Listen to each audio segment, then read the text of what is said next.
अस्सलाम वालेकुम नाज़रीन, जैसे कि आपको पता है कि एवरी ट्यूसडे हम आपके लिए लेकर आते हैं आप ही का अपना पसंदीदा शो है आपकी कहानी आप ही की ज़बानी। हम ये शो में इसलिए आप लोगों को साथ आते हैं और आप लोग की एक एक से एक नई कहानी हम लेकर आते हैं जो लोगों के साथ यहाँ पे वाक़यात होते रहते हैं। तो आज हमारे इस टॉपिक पे बात करेंगे हम कि लोग शादियाँ किस वजह से, क्या रीज़न है टूट जाती हैं और शादियाँ टूटने की वजह क्या है। बहुत सारे लोग शादियाँ नहीं करना चाहते, बच्चे बड़े होते पर शादी के रिश्ते में बंधना नहीं चाहते, बल्कि रिलेशनशिप रखना चाहते हैं और शादी नहीं रखना चाहते। क्या यही रीजन है? तो मेरे साथ एक थे जिन्होंने कहा कि मेरे पास बिल्कुल सच्ची कहानी है जो मैं शेयर करना चाहता हूँ। ऐसे बहुत सारे लोग हैं जो हमें ईमेल करते हैं कि हम ये कहानी शेयर करना चाहते हैं। कुछ कहानियां ऐसी होती हैं कि वो लगता है कि उसका कोई फायदा नहीं है कि हम इन लोगों तक लेकर आए और शेयर करें। तो ये जो कहानी जो अभी ये लेकर आए मेरे साथ साहब हैं, इन्होंने कहा कि बिल्कुल रियल कहानी है जो मैं आप लोग के आपके चैनल पे बताना चाहता हूँ, लोगों को सुनाना चाहता हूँ। तो मैं उनसे ही कहूंगी, अगर आप भी कोई ऐसी कहानी आपके पास हो, स्टोरी हो, किसी की भी हो, जो भी मसला हो, कोई भी मसाइल हो, आप चाहते हैं कि लाखों लोगों तक आपकी आवाज जाए, तो आप हमसे कांटेक्ट कर सकते हैं, हमें ईमेल भेज सकते हैं। तो प्लीज आप हमें ईमेल भेजिए भेजिए और अपनी कहानी हमारे चैनल पे शेयर कीजिए और आपकी आवाज हम लाखों करोड़ों लोगों तक पहुंचाएंगे। ये हमारा दावा है आपसे और वादा भी है, और पहुंच भी रही है आप लोग की आवाजें दूर दूर तक, आपकी कहानियां भी। तो यकीनन बहुत सारों के मसले भी हल हो रहे हैं। अभी जब से हमने ये एपिसोड शुरू किया है, लोग बहुत पसंद कर रहे हैं, बहुत लाइक कर रहे हैं, हमें बहुत अच्छा रिजल्ट मिल रहा है, ओपिनियन मिल रहा है। आप लोगों का बहुत शुक्रिया जिस तरह आप लोग इसको पसंद करते हैं और इसमें शेयर करना चाहते हैं अपनी कहानी भी, अपनी स्टोरी भी। तो जो भी चाहे और जो चाहता है कि चैनल पे आके बताना चाहता है, कुछ लोग हैं जो कहते हैं कि जी हम चैनल पे नहीं आना चाहते, हम अपना नाम नहीं लेना चाहते। बहुत सारे लोगों की स्टोरियां, यकीन करें, सुनने का टाइम जब भी मिलता है वो कहते हैं कि थोड़ा टाइम दे, मैं सुनती हूँ ऑफ एयर उनकी कहानी। तो ऐसा लगता है कि ये तो जरूर चैनल पे आना चाहिए, जरूर लोगों को बताना चाहिए, अवेयरनेस देनी चाहिए। अभी 2 दिन पहले एक की स्टोरी सुनी, आप यकीन करें कि आंखों से आंसू नहीं रुक रहे थे। कितनी दर्दनाक स्टोरी थी, सोचा, दिल में आया कि उनसे कहा भी मैंने कि आप आ जाएं, तो कह लेंगी नहीं प्लीज, ये मेरी पर्सनल स्टोरी है, मैं शेयर नहीं करना चाहती इसको। सिर्फ मैंने आपके सामने शेयर कर दी, आपको बता दिया, मगर मैं अवाम में नहीं लेना चाहती। बहुत सारे लोग ऐसे हैं, बहुत दुखी हैं, बहुत बड़ी परेशानी में मुब्तला हैं लोग, मगर कुछ लोग आना चाहते हैं सामने और कुछ लोग सामने भी आना चाहते हैं, और कुछ अब लोग अपना नाम नहीं देना चाहते। तो हम चाहते हैं कि जरूरी नहीं कि आप अपना नाम दें या अपनी पिक्चर दें या अपना कॉन्टेक्ट नंबर दें, मगर आप अपनी कहानी चाहते हैं, अपनी स्टोरी चाहते हैं, जो आपकी जिंदगी के साथ ऐसे दर्दनाक वाकये हुए। कुछ लोगों के साथ बहुत अच्छे वाकये भी हुए जो लोगों के लिए एक सबक आमेज वाकई हैं, जो लोगों को जद्दोजहद करके, कोशिशें करने के बाद उनको कुछ अचीव हासिल हुआ, तो वो भी आके अपनी कहानी हमारे साथ शेयर कर सकते हैं। तो मैं चलती हूँ एक कॉलर की तरफ। जी जनाब, हेलो जी, अस्सलाम वालेकुम। वालेकुम सलाम। जी जनाब, मेरे साथ एक कॉलर है जिनकी स्टोरी मैं शेयर करना चाह रही हूँ। आपको पता है मेरा ट्यूसडे का ये प्रोग्राम होता है। जी जनाब बोलिए। हेलो जी। आपसे पूछ रही हूँ, आप बताइए, आप ही की कहानी स्टोरी है, आपके पास एक रियल स्टोरी है। तो आपको पता है हम कनाडा में रहते हैं, ठीक जी है ना? तो कनाडा में जब से मैं आया हूँ जी। और यहाँ पे जो मैंने माहौल देखा है और लोगों का एटीट्यूड देखा है, मैं बड़ा इम्प्रेस हुआ। बड़े सॉफ्ट स्पोकन है और बहुत ही आवाज नहीं आ रही, जोर से बोलें प्लीज।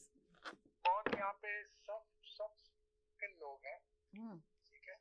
और काफी आपको तो पता है कोई स्क्रीनिंग करती है कैनेडियन गवर्नमेंट, किसी को भी स्किल लेबर हो या कोई दूसरे टैलेंट हो, बड़ा अच्छा स्क्रीनिंग होती है और बहुत कम ऐसा होता है कि कोई फेक केस यहाँ पर आया जाए। बड़े जांच पड़ताल के बाद 4-4 साल 5-5 साल लगते हैं लोगों को जब वो कनाडा के लिए जो है ना क्वालिफाई करते हैं, ठीक है ना। तो इस तरह मेरी एक खातून है, उनसे मेरी मुलाकात हुई थी आज से तकरीबन कोई 2 साल पहले। तो वो हमारी मेरी ऐसी नेचर है जॉब की कि हम फीमेल्स को भी हायर करते हैं अपनी जॉब्स के अंदर। तो मैं उसको मैंने कहीं बुलाया इंटरव्यू के लिए, मैंने कहा अपना इंटरव्यू के लिए आप आइए, हम बैठेंगे कॉफी पे and I would like to know something about you, आपके बैकग्राउंड्स के बारे में और आपके बारे में। तो वो लड़की जो थी वो कैनेडियन बॉर्न थी। अच्छा। और मैंने आपको भी थोड़ी देर पहले बोला कि कनाडा में जब कोई आता है उसकी बड़ी अच्छी खासी स्क्रीनिंग होती है, लेकिन जो कैनेडियन बॉर्न लोग हैं ना, वो मैं समझता हूँ कि बहुत इनोसेंट होते हैं। खास तौर पे लड़कियां जो किसी गलत फेल में नहीं होती है, फिर माँ बाप के बाद एजुकेशन के बाद हाई स्टडीज के बाद फिर स्ट्रगल करना, बर्फ में काम करना, बर्फों में जाना, इस जी सीजन को फाइट करना, इस वेदर के साथ साथ साथ अपनी जिंदगी को भी देखना, अपनी टेलीफोन बिल्स देखना, अपनी बिलिंग को देखना, ये सारा एक एक स्ट्रगल रहता है, स्ट्रगल करती है वो, ठीक है ना। और उनका फोकस रहता है कि वो एक अच्छी लाइफ गुजारे, जब उनको वेकेशन हो वो छुट्टियों पे जाएं, कहीं क्रूजिंग करें, किसी आइलैंड पे चले जाएं, ये सारे इनके प्लानिंग होते हैं यंगस्टर्स का कनाडा के अंदर, ठीक है। अच्छा पहनना, ब्रांडेड पहनना, दिखाना, कलरफुल रहना, सारे सीजन्स को एंजॉय करना, ये कनाडा की नेचर में है, ठीक है ना। अच्छा, मैंने इससे फिर जब ये कैनेडियन बॉर्न थी तो मैंने इससे पूछा कि would you like to share few of your background before you join us and before we go further, तो उसने मुझे बताया कि I just broke up, तो I just broke up with someone and we were together say about 3 years together, हम 3 साल से एक साथ रहे थे मगर आप ब्रेक करना चाहते हैं। 3 साल से साथ रहे थे और वो बोलते बोलते ना उसकी आंखों में आंसू आ गए। अच्छा, तो मैंने उसको मैंने बोला I am sorry, I didn't mean to hurt you, मैं सिर्फ पूछना चाह रहा था कि मेरी जॉब की नेचर ऐसी है कि आई शुड नो कि आपका बैकग्राउंड क्या है। तो रोई बोई पे काफी आंसू निकले, उसके वो आंसू रुक ही नहीं रहे थे। पता नहीं मैंने ऐसा कोई सवाल उससे पूछ लिया, मैंने तो सिर्फ उससे पूछा था would like to know about your past. तो पास्ट में वो जितनी दुखी थी ना, वो सारे दुख के आंसू उसके आंसू में झलक गए, सारे उसके आंसू में। उसका पास इतना अच्छा नहीं था तो इस वजह से उसके आंसू में अच्छा नहीं था, तो मैंने उससे पूछा अब तुम रो पड़ी और तुमने मुझे अपना समझा और शेयर किया, क्या तुम मुझे बताना चाहोगी क्या मसला क्या हुआ तुम्हारे साथ। कहने लगी कि मसला ये था कि मैं तकरीबन कोई 3 साल पहले एक लड़के से मेरी मुलाकात हुई, ठीक है। मैं जिम जाती थी और वहाँ जिम पे उसके साथ मेरी मुलाकात रही, और वो भी बड़ा सोफिस्टिकेटेड था, बहुत डिसेंट लड़का था, कभी उसने मुझे कोई ऑफर नहीं किया, हम लोग मिलते थे जिम में ही मिलते थे। एक दिन उसने मुझसे कहा कि would you like to go with me for coffee. तो मैंने जब 15-20 दिन उसके साथ गुजार लिए तो मुझे एक ट्रस्ट सा जनरेट हुआ था कि यार मुझे लगता है कि ये जरा सोबर किस्म का आदमी है, कोई प्रॉब्लम नहीं, मैं उसके साथ कॉफी पे चले जाती। खैर कॉफी से बाद फिर लंच के बाद फिर वो बात डिनर तक आ गई, और आपको पता है जब कनाडा में लड़का लड़की डिनर्स पे चले जाए ना तो 70% they are so close to each other. कभी भी लड़की कनाडा में जब किसी के साथ डिनर पे जाती है ना तो 70% उसको ये पता है कि डिनर में कौन सी ऐसी इंपॉर्टेंट बात या कौन सा ऐसा डिस्कशन हम करेंगे। जी, यानी कि वो डिनर पे, आपका कहने का मकसद ये है कि डिनर पे नहीं जाना चाहिए लड़की को। नहीं, मैंने अभी कुछ बोला नहीं ऐसा। अच्छा। दुनिया में बहुत अच्छे लोग भी हैं, मगर आपने कहा कि डिनर पे जाती है तो पता चल जाता है कि क्या मकसद क्या चीज, ये आप कहना चाहते हैं। ये मेरा अपना है, ये मैं अपना एनालाइज कर रहा हूँ, बाकी जो सोचता है वो अपनी तरीके से सोचे। मैं तो आपको एक किस्सा सुना रहा हूँ कि उसके साथ हुआ क्या। तो जब डिनर पे आया, डिनर के बाद लड़के ने अपने एक्सप्रेशन शो कर दिए कि I think I am interested in you. तो मैंने आपको बताया ना कि कैनेडियंस लड़कियां जो हैं या लड़के हैं ये बड़े हसास होते हैं, सेंसिटिव होते हैं। आप यकीन करें मैं पूरी दुनिया में घूमा हूं, मैंने जितना कैनेडियन को जितना सेंसिटिव देखा है ना, मैंने दुनिया में किसी ऐसी कौम को नहीं देखा। बहुत ही हसास होते हैं और बड़े सॉफ्ट स्पोकन होते हैं, बड़े ठंडे दिमाग से बात करते हैं, और इनके दिमाग में कोई ऐसी चीज नहीं है कि किसी को काटना है या किसी की गीबत करनी है या किसी के पीछे करना है या किसी को बुराई किसी के लिए सोचना है। मैंने आज तक बहुत कम कैनेडियंस में देखा है कि वो इस तरह की सोच रखते हैं जैसे हमारे पाकिस्तान इंडिया में ऐसा है। एक दूसरे की काट करना, गीबत करना, एक दूसरे की बुराई करना, खानदान में बुराई करना, ये चीजें आपको कनाडा में नहीं मिलेंगी। बहुत मुश्किल से कोई एक आध घर में आपको मिल जाए तो मिल जाए, मुझे अभी तक मेरे सामने ऐसा कुछ नहीं है। तो मैंने उससे पूछा अच्छा फिर क्या हुआ। कहने लगे ही हैज एक्सप्रेशन, उसने अपने एक्सप्रेस की अपने फीलिंग्स को, और मैंने क्या किया, मैंने अपने पेरेंट्स को कॉन्फिडेंस में नहीं लिया जी। मैंने कॉन्फिडेंस में अपने पेरेंट्स को नहीं लिया, और वो लड़का जॉब अच्छी करता था, मैं भी ये भी अच्छी जॉब कर रही थी मेरे से मिलने से पहले। 3 साल पहले ये बहुत अच्छी जॉब कर रही थी, बड़ी हाईली क्वालिफाइड थी और किसी ऑफिस के अंदर HR मैनेजर थी। तो ये तकरीबन कोई $35 एन आवर बना रही थी। और $35 का मतलब है ये तकरीबन का $6-7 हजार महीने का बना लेती जी। और अपनी गाड़ी था इसका। अच्छा, जब इसने लड़के का ऑफर आया तो इसने फौरन से डिसाइड किया कि लेट्स लिव टुगेदर। कनाडा में बड़ी कॉमन है कि अब जब आपका कोई दोस्त मिलता है या आपका कोई कई सालों के पेरेंट्स की मेहनत जो है ना, एक सेकंड में आप इग्नोर कर देते हैं। कई साल की माँ बाप की जो मेहनत है ना, वो सेकंड्स में भी यहाँ चली जाती है। बच्चा फौरन डिसाइड कर लेता है, I am going to go out, I am going to live out, I am going to hang out, I am going to come late. वो अपनी लाइफ इस तरह करता है, वो किसी पे भरोसा कर लेता है या उसके अंदर एक ऐसा कॉन्फिडेंस बिल्ड हो जाता है क्योंकि यहाँ पे आपको हर चीज की सपोर्ट है। गवर्नमेंट आपको सपोर्ट करती है, इंसान अकेला हो जाए तो कोई प्रॉब्लम नहीं है, सपोर्ट करती है, हम आपको अकेले हैंडल कर सकते हैं या ठीक है ना।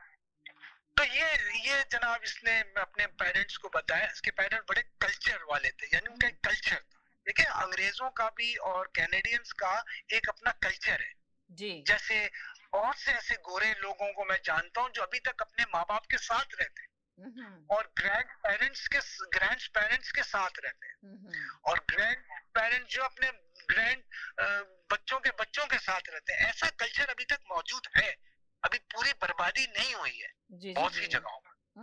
खैर, उसका बड़ा अच्छा कल्चर था उसके घर वालों का। उन्होंने डिसाइड कर लिया, इसने कहीं अपार्टमेंट ले लिया। अपार्टमेंट लेने के बाद इसने अपनी लाइफ को स्टार्ट कर दिया उसके साथ। ठीक है, अब ये इनका जो अरसा है तकरीबन कोई 2.25 महीने का था। जी, जी, जी। 2.25 महीने में हफ्ते में एक मुलाकात जरूर थी। तो अगर आप इसको कैलकुलेशन करेंगे तो मुश्किल से ये लोग 40 से 45 दफा मिले होंगे और ज्यादातर ये इनका जो पीक मुलाकातें हैं जिसमें डिनर हुआ था, इससे ज्यादा कुछ नहीं हुआ था। और ना ही इस लड़की ने उसको इतना इन्वेस्टिगेट किया, ना उसके बारे में पता किया कि लड़का कौन है, इसका बैकग्राउंड क्या है, इसका ओरिजिन क्या है, और कुछ नहीं पता किया। अब आ जाते हैं नेशनैलिटी के ऊपर। जैसे एक पाकिस्तानी है, तो आखिर आप ये तो बताएं कि उस लड़की का भी आपने ये कहा कि कुछ नहीं किया, लड़के के पास मिली, मुलाकात की, खाने पे गई, डिनर पे गई, हुआ क्या? मैं आपको वही बता रहा, पहले तो मैं आपको ये बताऊं ना कि बैकग्राउंड क्या है लड़के का, लड़के का ओरिजिन कहाँ से, ठीक है ना। वो लड़का जो है वो कनाडा के अंदर एज ए स्किल वर्कर आया है, ठीक। वो यहाँ का सिटीजन नहीं है, स्किल वर्कर आया है, पीआर के ऊपर है या जो भी है। फिर यकीनन वो तो पीआर के लिए कर रहा होगा, उस लड़की को बेवकूफ बना रहा होगा। 100%। नहीं, अभी तो ये बात खुली नहीं है ना, अभी तो ये बात खुली नहीं। अब वो उसने उसके बैकग्राउंड को चेक नहीं किया और गयानीज, आपने सुना होगा गयानीज के बारे में कि he was from Guyana, that guy. लड़की जो थी वो माफी चाहता हूँ, बड़ी कदा कलामी अगर ना हो, वो लड़की का ताल्लुक पाकिस्तान से था, ठीक है, उसका ताल्लुक पाकिस्तान से था। और फिर इन्होंने जो है, आप कह रहे हैं लड़की पाकिस्तान की थी, लड़का गयाना का था, या? हाँ, लड़का गयाना का। अच्छा, ठीक है, मगर मुस्लिम था या नहीं था? मुस्लिम था। देखें, कुछ घरानों में समीना, कुछ घरानों के अंदर, पाकिस्तानी कुछ घरानों में बहुत इंपॉर्टेंस दिया जाता है हमारे रिलीजन। हेलो, वालेकुम सलाम। इनकी स्टोरी कंप्लीट कर लूं, फिर आप ही की तरफ आती हूँ। जल्दी सुनाए, वरना तो पूरा प्रोग्राम उसी में खत्म हो जाएगा।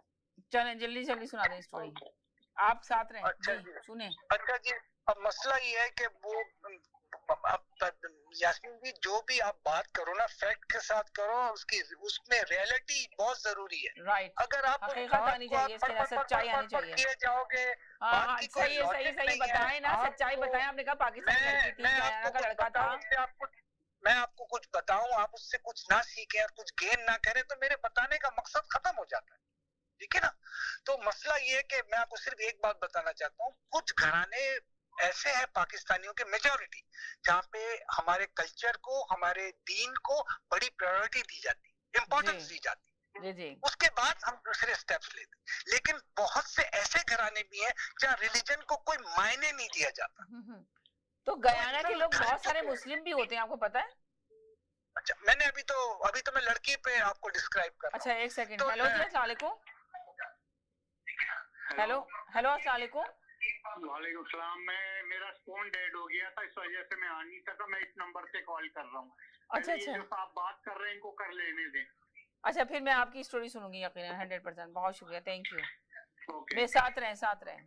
जी जनाब, जी जल्दी करें अच्छा अपनी स्टोरी। जी अच्छा, अब लड़की जो थी हाँ वो तो मैंने आपको बताया कि पाकिस्तानी थी, लेकिन शी वाज क्रिश्चियन, अच्छा कैथलिक थी, वो कैथलिक। ओके ठीक है ना? अच्छा, और ये लड़का जो था, ये इसने अभी तक अपना रिलीजन डिस्क्लोज नहीं किया था ना। इसने लड़की ने इससे पूछा कि तुम्हारा रिलीजन क्या है, क्योंकि टर्म्स एंड कंडीशन, मुलाकात या जो भी प्यार मोहब्बत जो फीलिंग्स है, वो इस चीज से बहुत दूर थी कि तुम कौन हो, तुम्हारा रिलीजन क्या है। She doesn't care, she only cares कि ये टाइम पर आता है, टाइम पे फोन करता है, अच्छी बात करता है, पैसे नहीं मांगता है, किसी चीज की डिमांड नहीं करता है, डिमांडिंग नहीं है। मुझे मूवी पसंद है, इसको भी मूवी पसंद है, मुझे लॉन्ग यानी कि दोनों के ताल्लुकात ऐसे हो रहे थे कि हर चीज दोनों की यहाँ एक जैसी थी, पसंद नापसंद, बहुत सी चीजें खाना दोनों में फूड भी एक कॉमन। जैसा, खाना पसंद करना, मूवीज एक साथ देखना।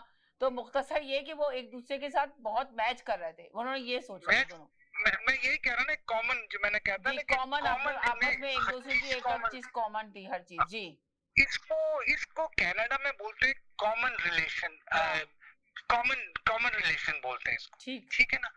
और ये बाकायदा कैनेडियन वेबसाइट के ऊपर इसकी इजाजत है। अगर आपके साथ किसी का निकाह या मंगनी या शादी नहीं है, लेकिन कॉमन पार्टनर है वो आपका, तो वो भी कैनेडियन एम्बेसी एक्सेप्ट करती है वो केस। लेकिन आपको प्रूफ करना पड़ता है कि आपकी जो कम्युनिकेशन है, या आप लोग दोनों साथ कितना अरसा साथ रहे हैं। तो वो सारे पिक्चर्स और कम्युनिकेशन आपको दिखानी पड़ती है आपको फाइल बनाने के लिए, कॉमन रिलेशन।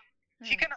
तो अच्छा, अब जब कुछ अरसा गुजरा तो लड़की ने एक चीज उसको बताई जो उस लड़के को उसने पहले नहीं बताई थी। जी वो उसने बताया कि मेरा एक बेटा भी है। अच्छा, लेकिन वो बेटा जो है वो मेरी माँ के साथ रहता है। यानी कि वो पहले से मैरिड थी, लड़का अनमैरिड था, कहना चाहते हैं आप? नहीं, देखिए यहाँ पर जरूरी नहीं है कि आप मैरिड हो, आपका बच्चा हो। यहाँ तो बच्चा वैसे ही लोग कर लेते हैं बगैर शादीशुदा के। अच्छा, यानी कि वो मैरिड नहीं थी, बच्चा था मगर उसका। हाँ, यहाँ पे कुछ लोग पैसों के लिए बच्चे कर लेते हैं। बहुत से ऐसे फैमिलीज है जो सिर्फ $500-600 के लिए बच्चे जमा करते रहते हैं। ऐसे भी लोग हैं यहाँ। नहीं, वो तो मगर शादी ही निकाह होता है ना, उसमें बच्चे जमा करते हैं ना। आप तो ये यहाँ पे तो कहानी दूसरी है ना। निकाह तो आप हटा देना, क्योंकि वो तो क्रिश्चियन है। निकाह का तो कंसेप्ट खत्म कर दिया ना मैंने आपको बताया। निकाह तो है नहीं यहाँ पर, उनकी शादी है जो भी अगर उन्होंने कर चले फिर एंड क्या हुआ आखिर? अच्छा, अब एंड ये हुआ कि लड़के की असली शक्ल सामने आने लगी। जी, मैंने आपको नहीं बताया कि लड़की रो पड़ी थी। हाँ। ठीक, बाद में पता चला कि लड़का विजिट वीजे पे आया और स्लिप हुआ है। यहाँ पे विजिट पे आके स्लिप हो गया। और उसने उसको बताया था कि मैं स्किल वर्कर हूँ, मैं जॉब कर रहा हूँ। वो सारा फेक था। अच्छा, फेक था। वो इस लड़की से एडवांटेज लेना चाह रहा था नेशनैलिटी के लिए। यानी कि बस सारा कहानी ये थी कि वो नेशनलिटी के खातिर इस लड़की से फ्रॉड खेल रहा था और सब ड्रामा था, और शादी करना चाहता था कि जब सिटीजनशिप मिल जाए। तो यानी कि शादी करी उसने, मैरिड करी पेपरों के लिए या नहीं करी? नहीं, जब ये इस बात को तकरीबन 6 या 7 महीने जब गुजरे, तो उस लड़के ने अपनी स्टोरी सुना दी, क्योंकि लड़की ने कहा मेरा एक बेटा है। ठीक है, लड़के ने कहा मैं भी शादीशुदा हूँ। अच्छा, वो ये समझा कि ये लड़की शादीशुदा है और मुझे अपने बेटे के बारे में बता रही है, तो मैं भी अपनी शादी के बारे में बता दूं, तो ताकि बैलेंस हो जाएगा। ना इसको बुरा लगेगा ना मुझे, और मैं खुल के बता दूंगा मुझे तो स्पॉन्सरशिप चाहिए। यहाँ पर आके इनका कॉन्फ्लिक्ट हो गया। यहाँ पर आके इनका मसला खराब हो गया। मसला कैसे खराब हो गया कि लड़की कनाडा के अंदर बच्चा हो जाता है कभी कभी किसी बॉयफ्रेंड के साथ वन नाइट के अंदर, वो उनके लिए कोई मायने नहीं रखता। बच्चा अच्छा, एक सेकंड, बहुत सारे कॉलर आने लगे। जी हेलो जी, अस्सलाम वालेकुम। एक्चुअली मैं एक सजेशन देना चाह रही हूँ कि अपनी स्टोरी शॉर्ट रखें तो सबको फिर सबको शेयर करने का मौका मिलेगा। बिल्कुल यार, राइट जी बिल्कुल, बस ये कह रहा था। बहुत अच्छा प्रोग्राम जा रहा है, लेकिन प्लीज माइंड में ऐसा स्टोरी आप रेडी करके आए कि एटलीस्ट 10 मिनट से ज्यादा की ना हो, ताकि सब कॉल करें, ठीक है ना। बहुत अच्छा प्रोग्राम जा रहा है। वेल डन जी, बहुत शुक्रिया, थैंक यू सो मच, बहुत शुक्रिया प्रोग्राम देखने का और पसंद करने का। जी देखा, लोग पसंद कर रहे हैं और लोग बहुत सारे इसमें शामिल होना चाहते हैं। आपकी स्टोरी थोड़ा सा, अगर आप इसको थोड़ा सा मुख्तसर करके और जल्दी से वो कर लें तो लोगों को ज्यादा मजा आएगा। फिर इसके बाद दूसरे कॉलर जो आ रहे हैं वो भी अपनी स्टोरी आके यहाँ पे शेयर कर सकते हैं। मेरे साथ लाइन अप लगी है 3-4 कॉलर्स की, पर आप अपनी स्टोरी एंड करें तो मैं दूसरे कॉलर को लूं। जी जनाब। अच्छा, अब मसला ये है कि लड़की ने जो 6 या 7 महीने का अरसा उसके साथ गुजारा था ना, अब वो बैकअप नहीं होना चाह रही थी। वो सारी उसकी फीलिंग्स जो थी उस लड़के के लिए थी, वो इतना इन्वॉल्व हो चुकी थी उसके प्यार में और उसकी बातों में कि वो अब उसको छोड़ने के लिए राजी नहीं थी कि मैं किसी तरीके से इस लड़के को छोड़ूं। जब लड़के ने उसको बताया कि मैं शादीशुदा हूँ, उसने उसको हर्ट किया। लड़की बहुत हर्ट हुई है, लेकिन मसला ये कि लड़की इतनी आगे आ चुकी थी कि अब वो पीछे नहीं जा सकती। आपका कहने का मकसद ये कि वापसी के रास्ते नहीं थे लड़की के पास, लड़की बहुत आगे आ चुकी थी, पर लड़के ने बताया, उसको बहुत अफसोस हुआ। तो आगे बताइए, हुआ क्या, कहानी क्या हुई? आगे ये हुआ कि इनका काफी अरसे तक, 2.5 साल तक इनका यही चक्कर चलता रहा साथ, एक दूसरे के साथ। यानी कि 6 महीने रिलेशनशिप रहने के बाद लड़के को और लड़की को एक दूसरे के बारे में ये सारी चीजें पता चल गई कि उसका लड़का मौजूद था, वो शादीशुदा था, लड़का शादीशुदा था, उसने बता दिया। उसके बावजूद वो 3 साल और 2 साल 2.5 साल आप जितना बता रहे हैं, तो उतने साल वो एक दूसरे के साथ रहे, कॉमन लॉ पार्टनर बन के रहे। Common law partner, okay. Common law partner बहुत कॉमन है कनाडा के अंदर। हाँ, तो फिर 2.5 साल के बाद फिर क्या हुआ, बताएं जल्दी से। 2.5 साल के बाद लड़का जो है एक दिन बिल्कुल फोन बंद, मोबाइल बंद, सब कुछ बंद। और तकरीबन 2 हफ्ते के बाद वो बता रही है कि मुझे फोन आया उसकी कंट्री से कि I am done with you and I am sorry whatever happened and please forgive me. यहाँ पर वो लड़की बहुत हर्ट हुई है, इसीलिए उसके दिल में जो था ना, जिस दिन मैंने उससे बात की, आंसू आ गए। उसने पूरा रिलाय कर दिया था, पूरा भरोसा किया था उस शख्स के ऊपर, ठीक है। तो इंसान को हर्ट नहीं करना चाहिए। जो यहाँ पर लोग हर्ट करते हैं, ऐसे किसी लड़की को हर्ट नहीं करना चाहिए। हो सकता है उसके मुंह से कोई बदवा निकले और आपके लिए कोई नुकसान हो जाए, चाहे वो कोई भी है, कोई भी रिलीजन की है।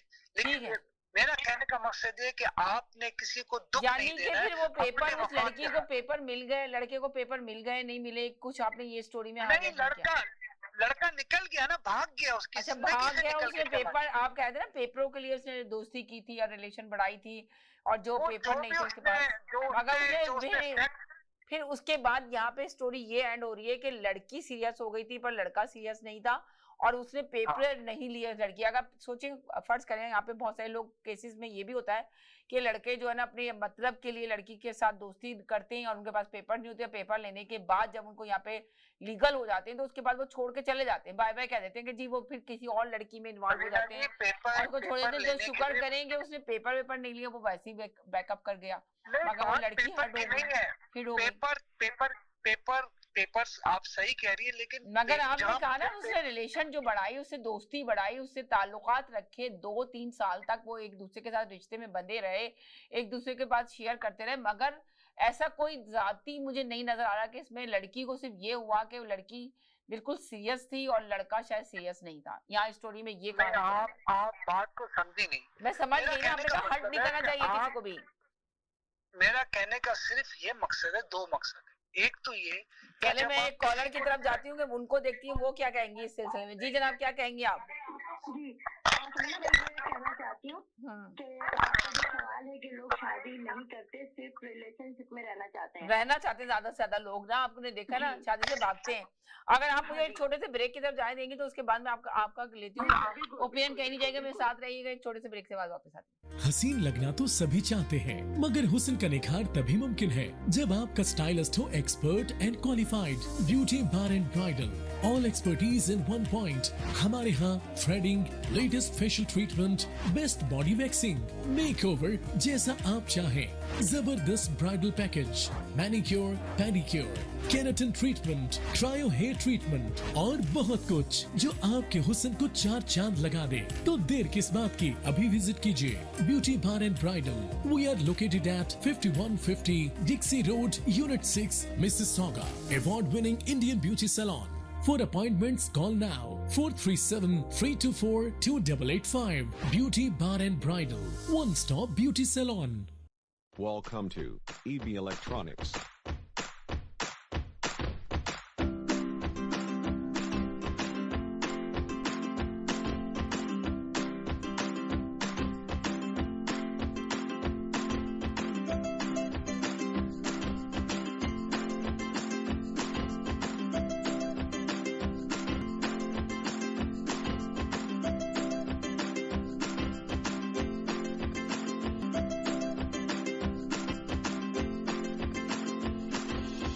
EB Electronics. Please call 647-762-3956. HK Movers, home, offices, apartments and delivery, big or small, we move it all. HK Movers. Local and long distance, We also ship cars. Tailor transport and moving services. For service with a smile, give us a call. Call Mr. Harminder 416-524-6704. 416-524-6704 पे. Visit 140 Advance Boulevard, Unit number 10, Brampton. Long distance moving specialist. HK Movers. HK Movers. Dixie electronics और appliances पिछले 16 सालों से खरीदारों की खिदमत कर रहे हैं। हम लगातार 4 सालों से खरीदारों की पहली पसंद बने रहने का अवार्ड हासिल कर चुके हैं। हम किचनर्स, बॉश, वर्लपूल, एलजी, सैमसंग और जनरल इलेक्ट्रिक के ऑथराइज्ड डीलर हैं। 5 स्टार खिदमत का लुत्फ लें। हम आप सभी को टीवी सबसे ज्यादा रियायती दामों पर देने की गारंटी देते हैं। www.dixieelectronics.ca हमारी वेबसाइट पर जाएं या अभी कॉल करें 905-625-5900। सभी बहुत ही मुनासिब कीमत पर दस्तयाब हैं जो आप आसानी से ले सकते हैं। At Dixie, we sell quality and deliver confidence. Zoc. Now it's fully renovated. Live catering, barbecue, tandoor, जलेबियाँ और फ्रेश नान। तकरीब आपके घर में हो या घर से बाहर, Zoc is providing full service now, and Zoc has opened a new banquet hall, garden event center. आपका Zoc देखकर लोग कहेंगे क्या Zoc है आपका? Call right now 905-625-7786. Zoc वालों के लिए। हसीन लगना तो सभी चाहते हैं, मगर हुस्न का निखार तभी मुमकिन है जब आपका स्टाइलिस्ट हो expert and qualified. Beauty bar and bridal, all expertise in one point. हमारे यहाँ threading, latest facial treatment, best body waxing, makeover जैसा आप चाहें। जबरदस्त bridal package, manicure, pedicure, keratin treatment, cryo hair treatment और बहुत कुछ जो आपके हुस्न को 4 चांद लगा दे। तो देर किस बात की, अभी विजिट कीजिए beauty bar and bridal. We are located at 5150 Dixie road, unit 6, Mississauga. Award winning Indian beauty salon. For appointments, call now 437-324-2885. Beauty Bar and Bridal, one-stop beauty salon. जी नाज़रीन, हम गए थे एक छोटे से ब्रेक की तरफ। ब्रेक के बाद वापस आए। आप देख रहे हैं अपना पसंदीदा प्रोग्राम। बहुत ज्यादा लोग इसको पसंद कर रहे हैं। आपकी कहानी, आप ही की ज़बानी। अगर आप चाहते हैं अपनी स्टोरी लोगों तक पहुंचाने के लिए तो जरूर कांटेक्ट करें, कोई नई स्टोरी लेकर आए और सच्चाई पे मबनी हो। और जिस तरह कॉलर ने कहा कि छोटी तरह शॉर्ट स्टोरी सुनाएं ताकि सारे लोगों को मौका मिले सुनाने का। लंबी स्टोरी ना हो कि लोग बोर हो जाए। जी जनाब, जी बोलिए। हेलो जी। वालेकुम सलाम। एक सेकंड मैं इनको भी साथ ले लूं ताकि ये भी आपकी स्टोरी सुन लें। जी जनाब, जी बोलिए। जी मैं ये कहना चाह रही थी। एक सेकंड सर, एक सेकंड इनकी स्टोरी सुन लो, फिर आपकी सुनती हूँ। 2 मिनट। जी जी। स्टोरी मतलब जो है कि आजकल लोग बच्चे जो हैं जिम्मेदारी नहीं उठाना चाहते जी। चाहे वो बेटी हो, लड़का। टीवी का वॉल्यूम बंद कर दें प्लीज अपना। मेरा तो बंद है। अच्छा, आपका बंद है। जी चलें जी। जी बताएं। जी बताएं। तो जी वो जो है लड़का या लड़की जिम्मेदारी नहीं उठाना चाहते वो, और उन्हें यहाँ का लॉ मालूम है कि अगर शादी कर लेते हैं तो अगर अल्लाह ना करे कि उनकी नहीं चलती शादी तो फिर उनको आधा आधा सब शेयर करना पड़ता है। है ना। तो लड़का और लड़की इस वजह से जाना ही नहीं चाहते कि हमें जिम्मेदारी उठाएं, बच्चे भी हो जाते हैं सब कुछ। और अब तो हमारे अपने लोग अपनी बच्चे इस तरह की शादियां कर रहे हैं कि वो इस तरह से रह रहे हैं कि वो शादी नहीं करते तो भी कोई मसला नहीं है ना। अभी किसी की शादी हुई है, वो लड़की पाकिस्तानी है और गोरे से उसकी शादी हुई। गोरा बहुत अच्छा था, उसने बहुत कोशिश की कि इसको ये चलती रहे शादी, लेकिन लड़की ने नहीं। तो जब शादी करने से पहले उसको पता था गोरा है, शादी की है, लव मैरिज की है, फिर वो लड़का चाह रहा है शादी चलती रहे, तो फिर उसने क्यों नहीं शादी चलाई लड़की ने? क्या रीजन था? उसने नहीं चलाई। उसने कहा कि मुझे इसकी आदत नहीं पसंद, मुझे इसकी आदतें नहीं पसंद। जब आपको पहले से पता था कि उसकी आदत ऐसी, क्योंकि वो ज़ाहिर है इतना अर्सा आपके साथ रही, तो सारी चीजें आप खुल के आ जाती हैं जी, है ना। लेकिन उसके बावजूद लड़कियां ज्यादा नहीं चाहती। आई डोंट नो क्या मतलब। यानी कि आप कह रही हैं कि लड़कियां ज्यादा नहीं चाहती अपनी शादी वाली शादी जिंदगी चलाना। बहुत लड़कों में जो है ना बहुत निकालती हैं, नुक्स निकालती हैं कि यानी कि आप कह रही हैं कि सारा रीजन तोड़ने पे जो है ना लड़की का हाथ है, लड़के का कुछ भी हाथ नहीं है, आप ये कहना चाह रही हैं? होता है, लेकिन आजकल देखा गया कि लड़कियों में ज्यादा नखरा है। अच्छा, लड़कियां ज्यादा मसला करती हैं, है ना। फिर लड़के फिर भी थोड़ा सा मतलब चलाना चाहते हैं उसको, बेहतर करना चाहते हैं, लेकिन लड़की जो है उसकी समझ में नहीं आ रही थी। मुझे नहीं पता क्यों कि वो जो है अपने माँ बाप का नाम खराब करती हैं, सब कुछ करती हैं, है ना, लेकिन फिर वो शादी भी नहीं निभा पाती। वैसे बात आपकी कहीं हद तक देखते हैं, कौन सा कॉलर आपकी बात पे एग्री करते हैं कि आप कह रही हैं कि लड़कियां ज्यादा चाहती हैं शादी तोड़ने, शादीशुदा जिंदगी को खत्म करना, और लड़के चाह रहे होते हैं कि इस रिश्ते को चलाएं। तो अब देखते हैं कि जितने देखने वाले और सुनने वाले हैं कि वो इस बात पे एग्री करते हैं या नहीं करते आपकी बात पे। चले, मैं दूसरे कॉलर की तरफ जा रही हूँ, सुनिए वो क्या सुनाते हैं। जी जनाब, जी हेलो, जी अस्सलाम वालेकुम। जी हेलो, हेलो, जी हेलो, हेलो अस्सलाम वालेकुम। आप अपना टीवी का वॉल्यूम प्लीज बंद करेंगे? हेलो जी अस्सलाम वालेकुम। वालेकुम सलाम। टीवी का वॉल्यूम प्लीज ऑफ करें ताकि आपकी आवाज क्लियर आए। जी जनाब, जी जी। अब ये देखिए, तो अच्छी बातें हो रही हैं, लोग अपना एक्सपीरियंस बता रहे हैं। बात ये है कि शादी की जब हम बात करते हैं तो शादी दो तरीके। देखिए, अभी एक कॉलर ने आके बताया कि उन्होंने ये कहा कि लड़कियां नहीं चाहती ज्यादा से ज्यादा शादीशुदा अपनी जिंदगी गुजारना, चाहे किसी से भी शादी करें वो चाहती है कि बस नहीं वो अलग हो जाए, और लड़का फिर भी चाहता है कि है ना जिंदगी को आगे बढ़ाए। तो आप इस बात से एग्री करते हैं कि लड़कियों का ज्यादा हाथ है शादियां तोड़ने का, या लड़का का? लड़के जिम्मेदार होते हैं या लड़कियां होती है जिम्मेदार? कौन होता है जिम्मेदार सबसे ज्यादा? ताली दोनों हाथ से बजती है। बात दरअसल ये है कि जब कोई शादी की जब हम बात करते हैं तो शादी के फेलियर की वजूहात की शाखें अलग हैं। लव मैरिज की वजूहात अलग हैं और अरेंज मैरिज की फेलियर की शादी की वजूहात अलग होती हैं। सबसे पहले जब लव मैरिज का मसला आता है तो इसकी मिसाल ऐसे ले लें कि एक पिक्चर आपके सामने जब आती है तो आप सामने से उसको देख रहे होते हैं और आपको नहीं पता कि पीछे की भी कोई पिक्चर है। सबसे बड़ा इशू यहाँ से शुरू होता है। उसके बाद डिसऑनेस्टी, लाइज, ये जो है फिर ट्रस्ट खराब होना शुरू हो जाता है, क्योंकि जब आपने डिसऑनेस्टी की, जब आपने लाइज किए, झूठ बोले आपने, बाद में पता लग ही जाता है, तो फिर वो ट्रस्ट जो है वो एक दफा टूट गया तो ट्रस्ट ऐसा होता है कि एक कागज को मोड़ के फेंक दिया, उसको दोबारा सीधा करेंगे तो वो शिकने खत्म नहीं होंगी। इसी तरीके से लव मैरिज या पसंद की मैरिज की एक दूसरी वजह है, वो है lack of love and respect. एक दूसरे के तीसरी वजह है कि फेलियर टू सी, ये होता है कि दूसरे का पॉइंट ऑफ व्यू देखना, वो आप नहीं देख पाते हैं। उसके बाद अपनी लाइफ के अंदर आप वो किसी और तरीके से मूव कर रहा है, आप किसी और तरीके से मूव कर रहे हैं।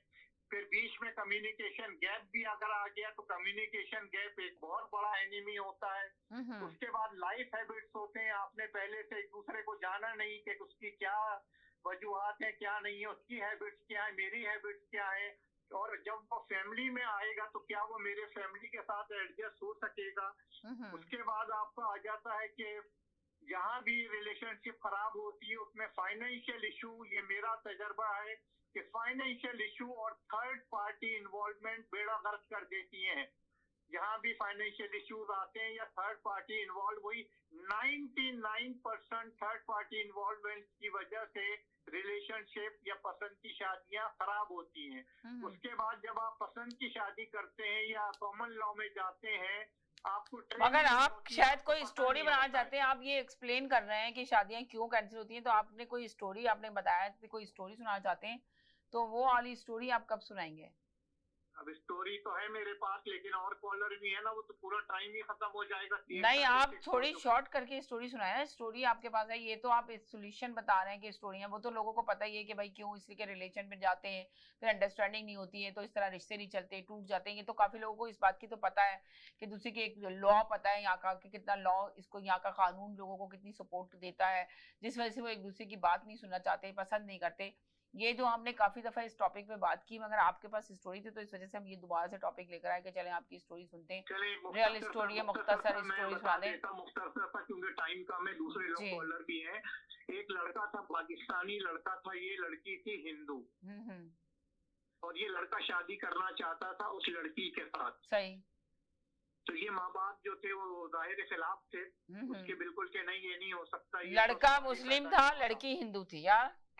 लड़का मुस्लिम था, लड़की हिंदू थी। खैर बहरहाल ये कि वो लड़की ने शायद एग्री किया, ये स्टोरी आई थी तो लड़की ने एग्री किया मैं मुसलमान हो जाती हूँ, सिर्फ शादी के लिए एग्री किया था। लड़का मुस्लिम, तो लड़की ने कहा अच्छा मैं मुसलमान हो जाती हूँ। हाँ, लड़की ने कहा ठीक है मैं मुसलमान होती हूँ, शादी कर लेती हूँ। खानदान, आज शादियाँ जो है खानदानों में भी होती है। अब ये लड़की, वही बात है कि जाहिरी जो सामने आपने से देखा उससे आपने पसंद किया, उससे आपकी अट्रैक्शन हुई, वो लड़की मुसलमान हुई, शादी हो गई। दोनों ने एक दूसरे को जाना ही नहीं था, ना दोनों एक दूसरे के बारे में जानते थे। तो मगर आपने कहा ना कि लड़के को पसंद आ गई, मोहब्बत हो गई लड़के लड़की को, तो फिर इसके बाद लड़की ने कहा चलो मैं मुसलमान जाती हूँ, मोहब्बत में डूब के इसने कहा मैं शादी कर लेती हूँ, मुसलमान हो जाती हूँ। पर लाजमत उसकी फैमिली ने तो इसको एग्री नहीं किया होगा ना इस बात को। कोई भी मजहब दूसरे मजहब में जाने की इजाजत नहीं देता अपने बच्चों को। मुश्किल है, डिफिकल्ट होता है। पर लड़की जब अपनी मोहब्बत में इतना, मोहब्बत कहते हैं ना अंधी होती है, मोहब्बत में इतनी अंधी हो गई कि उसको नजर ही नहीं आएगा कि मुस्लिम लड़के के साथ जा रही हूँ, तो उसकी सारी चीजें चेंज हैं, मेरी सारी चीजें चेंज हैं, मगर वो चली गई, शादी के बंधन में बन गई। अच्छा, इसकी मेन इशू जो शादी टूटी है वो ये थी कि दोनों ने सिर्फ जाहिरी एक दूसरे को देख के पसंद किया था, पीछे की पिक्चर कोई भी नहीं जानता था। अच्छा। वो तो जब बाद में उन्होंने रहना शुरू किया एक साथ तो पता चला कि ये तो फैमिली के साथ भी एडजस्टमेंट मुश्किल है, ये तो लड़के की अंदर ये आदतें हैं, लड़के के अंदर को पैसों का भी प्रॉब्लम है, लड़की किसी और से भी बातचीत करती है। बाद में ये सब चीजें खुली और आखिरकार वो शादी खत्म हो गई। यानी कि लड़की पहले से किसी और में भी इन्वॉल्व थी, कहना चाह रहे हैं आप, ये कहना चाह रहे हैं? ये तो यहाँ कॉमन है ना। यानी कि ये कॉमन है कि हर लड़की किसी न किसी लड़के से इन्वॉल्व होती है यहाँ पर, कोई नई चीज नहीं है, सोशल मीडिया की वजह से। राइट। हाँ, सोशल मीडिया की वजह से। अब आप ये देखें कि सोशल मीडिया की वजह से कितने लोगों के घर बर्बाद हो रहे हैं, कितनी मुश्किलात का सामना करना पड़ रहा है।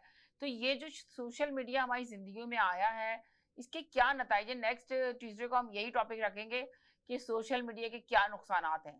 आप लोग नोट कर लें और फिर आके बताएं कि फायदे और नुकसान क्या हैं, और लड़कियों के घर क्यों टूट रहे हैं, क्या ये वजह है लड़कियों के घर टूटने की वजह सोशल मीडिया है? ये बात करेंगे।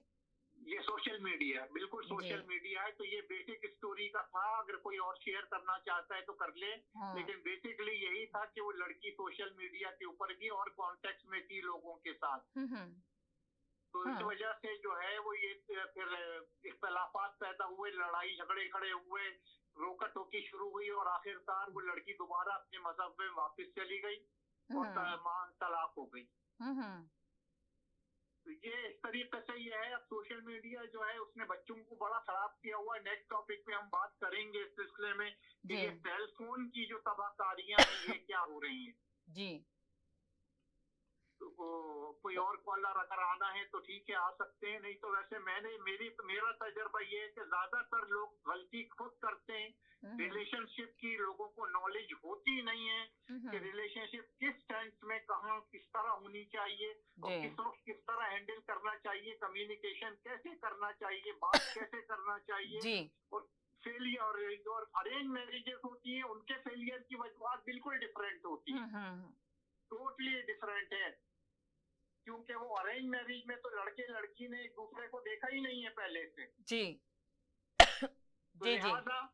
वो एक दूसरे को जानते ही नहीं है, ना एक दूसरे की ख्वाहिशात। तो आपको लगता है क्या अरेंज मैरिज ज्यादा कामयाब होती है या लव मैरिज कामयाब होती है, ये वाली बताएं ना। आपने कहा कि जी सोशल मीडिया का हाथ है, ये तो कल नेक्स्ट ट्यूसडे को हम इस पे बात करेंगे, यकीनन रिसर्च कीजिएगा और आके बात कीजिएगा क्या वजह है, क्या रीजन है, कितनी शादियां इस सिलसिले में टूटती हैं और लोग सिंगल होते हैं। मगर अभी आपने ये कहा कि जो है ना शादी जो है ना अरेंज मैरिज भी जो शादियां होती है उसका तो दूसरा ही स्टाइल है। तो आपके पास जो केसेस आते हैं, तो क्या जो टूटने वाले केस आते हैं आपके पास, शादीशुदा लोग आते हैं आपके पास कंप्लेन लेके, तो वो क्या कंप्लेन लेकर आते हैं?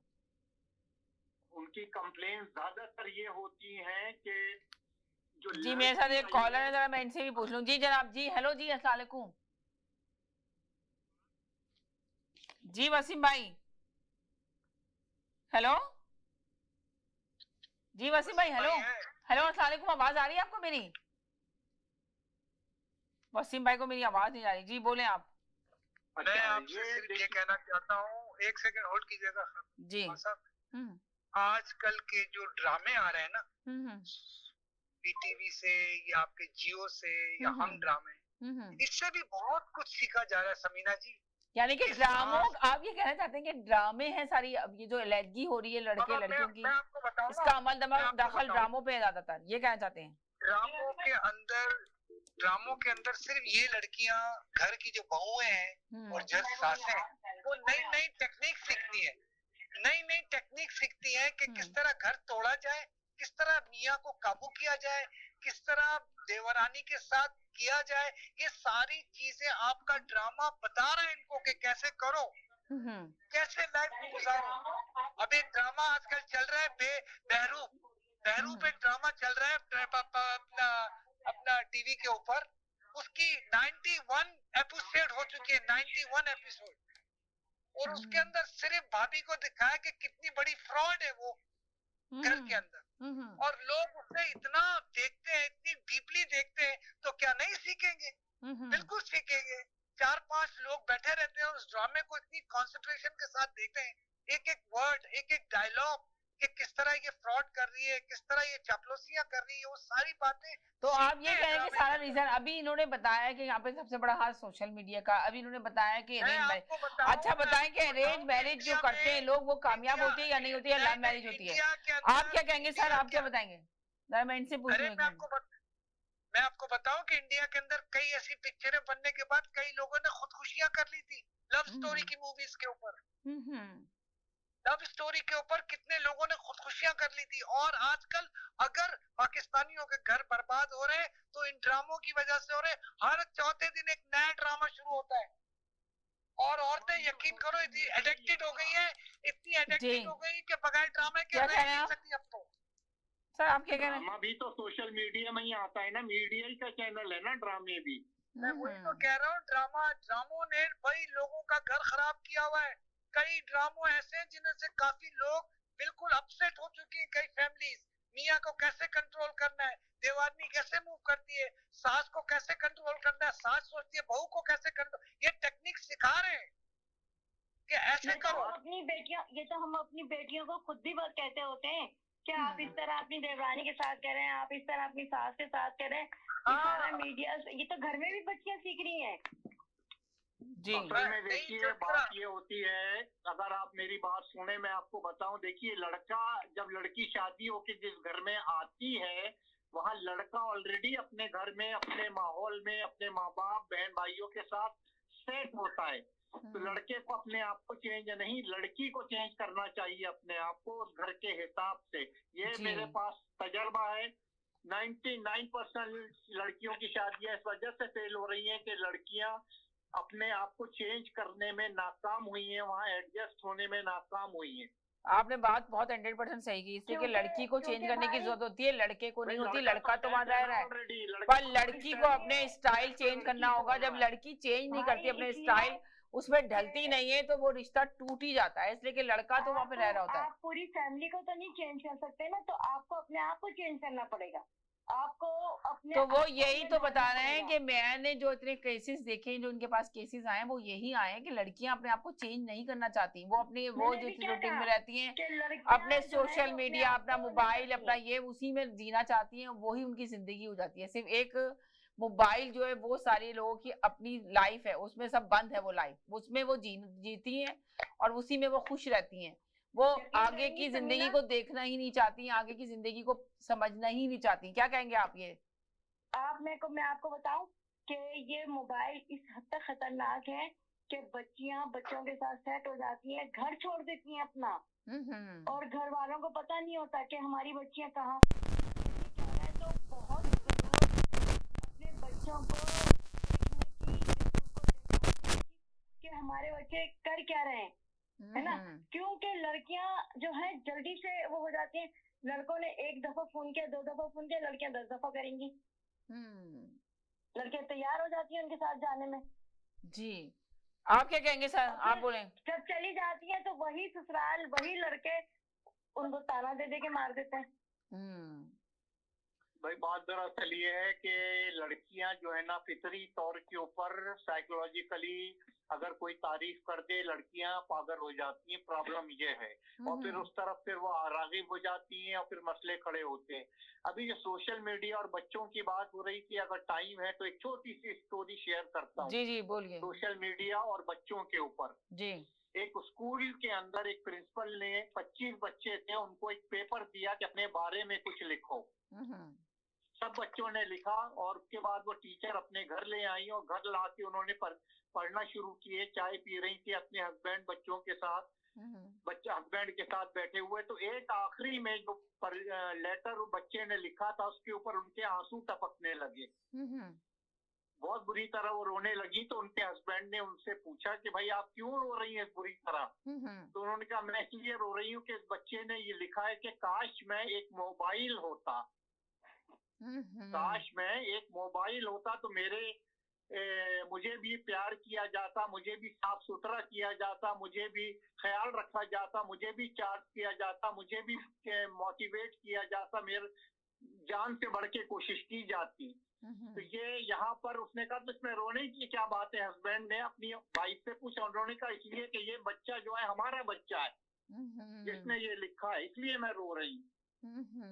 यानी कि उसको पेरेंट्स टाइम नहीं दे रहे थे, उसको इतना प्यार नहीं दे रहे थे। बच्चा इतना ज्यादा परेशान था कि उसने नोट लिख दिया कि काश में मोबाइल होता, कि मुझे भी रखा जाता, पूछा जाता। इसलिए कि दोनों मियां बीवी अपने मोबाइल पे, अपने बाहर कामों में और मोबाइल पे लगे हुए। तो यही तो हाल है। एक घर में पूरी फैमिलियां, एक घर में फैमिलियां होती हैं, बच्चे अपने मोबाइल पे होते हैं, बीवी अपने मोबाइल पे और हस्बैंड अपने मोबाइल पे होते हैं। लोग बिजी होते हैं, एक दूसरे के बात करना नहीं चाहते लोग। बच्चे तो यहाँ के बात करना ही नहीं चाहते, उनकी तो आवाज ही नहीं निकलती। बस सिर्फ समझ लें वो तो टेक्स्ट पे होते हैं, टेक्स्ट मैसेज कर रहे होते हैं। उनको बात करने की कोई उनको नहीं होता, लगाव नहीं होता कि वो फोन करें, पूछें, बात करें। तो ये बहुत जरूरी है यहाँ पे अवेयरनेस देने लोगों की। आखिरी में एक बात मैं आपको बोलूंगा जी, जिस दिन बीबी और मियाँ बीबी में अगर एक्सचेंज हो गया ना कि तो ये मोबाइल पड़ा है मेरा टेबल पे, ये बीबी का पड़ा है, ये मियाँ का पड़ा है, जिस दिन दोनों मोबाइल एक साथ पड़े मिलेंगे ना, वो घर कभी नहीं टूटेगा और उस घर में कभी मुश्किल नहीं होगी।